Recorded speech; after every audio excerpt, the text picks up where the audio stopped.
This is a 1950 Chevy Styleline Deluxe station wagon.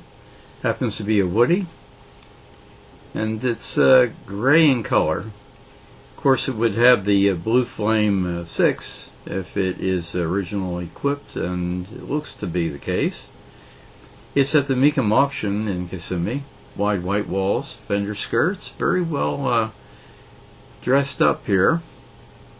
And it happens to be 3 rows of seating, so that would make it, in my calculation, an 8-passenger.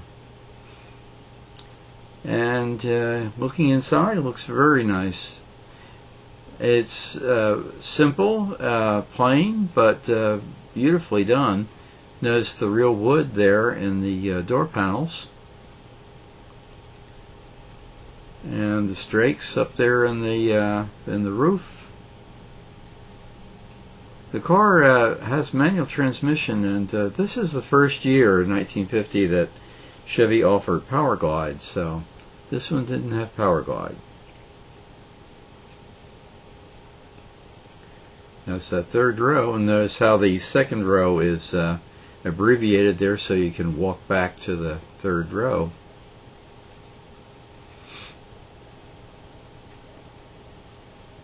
Beautifully done. And so many of these wagons really did yeoman duties, hauling cargo, and so many of them just were used and put away, sent to the recycling yard. So I'm glad this one escaped. Notice the transom type arrangement there in the back, and the central light there with the license plate.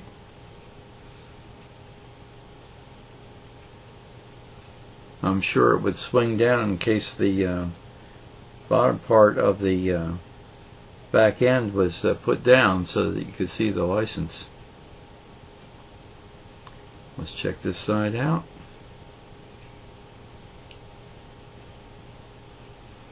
Again, very plain, but ultimately very useful.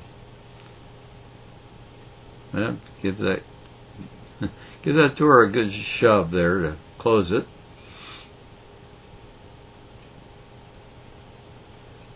Very nice car.